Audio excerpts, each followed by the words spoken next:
O vídeo de hoje é sobre a história de Sebastiana de Melo Freire, mais conhecida como Dona Yaya, uma mulher nascida em uma família rica, aristocrática do estado de São Paulo, que teve sua vida marcada por tragédias, doença e isolamento social.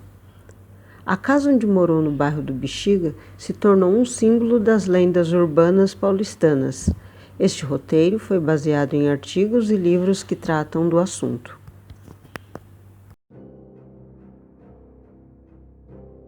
Dona Yaya, ou Sebastiana de Melo Freire, nasceu em uma rica família aristocrática do estado de São Paulo, no final do século XIX. Era 1888 e o Brasil estava prestes a decretar o fim da escravidão em maio de 1888 e o fim da monarquia em novembro de 1889. Portanto, estes eram tempos de mudanças radicais em uma sociedade com uma longa tradição agrária, que também investia em outros setores, incluindo o processo de industrialização que avançava em algumas cidades e capitais, como era o caso de São Paulo e cidades vizinhas e também do Rio de Janeiro. O patriarca da família Melo Freire era advogado formado em 1857, então com 23 anos de idade, proprietário de muitas terras e, para a época, era normal que ele fosse também um político, e até participou como senador na Constituição da República. Casado com Josefina Augusta de Almeida, ele teve 5 filhos: Leonor Melo Freire, José Francisco de Almeida Melo Freire, Benedita Georgina de Almeida Melo, que temos um vídeo aqui no canal que fala exclusivamente sobre ela, Manuel de Almeida Melo Freire Júnior e Sebastiana Melo Freire. Como empresário na cidade de São Paulo, foi diretor da Companhia Mercantil Paulista em 1892. Assim como outros nomes da política local, ele participou da modernização da cidade, uma vez que a cidade com aspectos rurais mudou radicalmente no ritmo do dinheiro que vem do café. Com isso, houve um intenso movimento imobiliário e as grandes e médias fazendas foram transformadas em imóveis urbanos. Manuel vai aumentar ainda mais a fortuna da família, o que fez manter a fazenda na cidade de Mogi das Cruzes, porém mudando-se para a rua 7 de Abril, número 57, no centro de São Paulo. Será nessa cidade que Dona Yaya passará 36 anos sem saber das transformações desta metrópole, por estar isolada em seu confinamento urbano.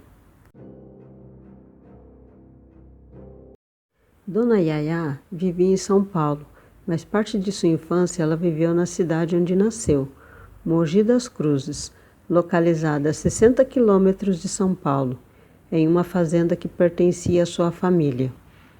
Nessa cidade, sua família viveu a perda de 2 filhas e um filho, Benedita Georgina, que morreu aos 3 anos de idade, e Leonor, que morreu de tétano após espetar o dedo em uma laranjeira. Anos antes, José Francisco também tinha morrido. Em 1882, nasceu Manuel, e em 1887, nasceu Sebastiana, ou Yaya, como a família carinhosamente a chamava. Sebastiana estava com 13 anos de idade e seu irmão Manuel com 18, na época estudante de Direito, quando seus pais morreram, com 2 dias de diferença entre um e o outro, e o mais complicado ainda é que eles estavam em lugares diferentes e nenhum deles sabiam da doença um do outro, possivelmente a febre amarela, uma vez que em 1900 houve uma grave epidemia no estado de São Paulo, dizimando muitas vidas. Ela viveu em Mogi das Cruzes até os 7 anos de idade e, a partir de então, precisava ser educada. Acompanhada por tutores que lhes davam o alfabeto básico ou um outro tipo de francês e, sobretudo, piano, que era a educação da mulher brasileira, da mulher paulistana e da mulher de classe privilegiada do início do século XX. Com a morte dos pais, Sebastiana e Manuel foram atendidos por Caetana Grante de Oliveira, madrinha de Yaya. Mas em 1921, quando Nhã Caetana, como Caetana Grande de Oliveira era chamada, morreu, Elisa Grande, a melhor amiga de Sebastiana e sobrinha de Nhã Caetana, assumiu o cuidado da órfã. Como tutor, as autoridades estaduais, seguindo o indicado no testamento do pai de Yaya, destacaram-se o advogado Manuel Joaquim de Albuquerque Lins. Ela continuou seus estudos no Colégio Notre-Dame de Sion, onde as filhas da elite paulistana estudavam francês, pintura, piano, etiqueta e alguns trabalhos manuais considerados femininos. Mas o cotidiano é abalado novamente 5 anos depois, pois seu irmão desapareceu quando participava em uma viagem de Buenos Aires a Santos. Tudo leva a crer que se tratou de suicídio. O médico do navio registrou o incidente. Seu corpo nunca foi encontrado e Sebastiana, com 18 anos de idade, agora era a única Melo Freire viva. No final de 1918, Dona Yaya foi acometida pela gripe espanhola e esteve muito doente. Com medo da morte, escreveu um testamento em que contemplava suas amigas, a família Grant, organizações de ajuda e o Colégio de Sion. Mas esse documento nunca foi registrado no cartório, portanto, nunca teve validade legal. Isto porque as mulheres que cuidavam dela estavam certas de que sua saúde melhoraria e não fizeram as formalidades legais no documento. Entretanto, os primeiros sinais de sua fraqueza mental começaram nesse período. De acordo com as anotações feitas por Elisa Grant em seu diário, o início dos problemas de Dona Yaya ocorreram em 19 de janeiro de 1919, quando ela passou a desconfiar de todos e tinha medo de comer com receio de ser envenenada. Em seus delírios mais profundos, ela tentou o suicídio e a primeira hospitalização em clínicas para pessoas alienadas aconteceu. O estado de sua saúde física e mental declina paulativamente ao longo de mais de 40 anos. A agressividade inicial daria lugar à apatia, até sua morte. Nesse período, ela estará nas mãos de pessoas que decidirão suas ações presentes e futuras.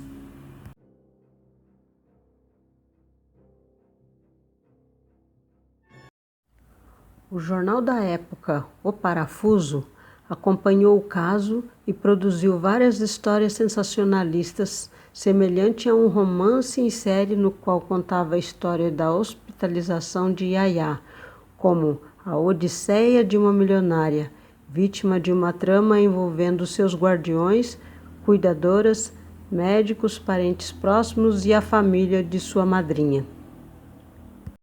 A cobertura do jornal teve tal impacto que resultou na troca de médicos e na transferência de Yaya do Hospital Instituto Paulista para a casa inicialmente alugada no bairro do Bexiga.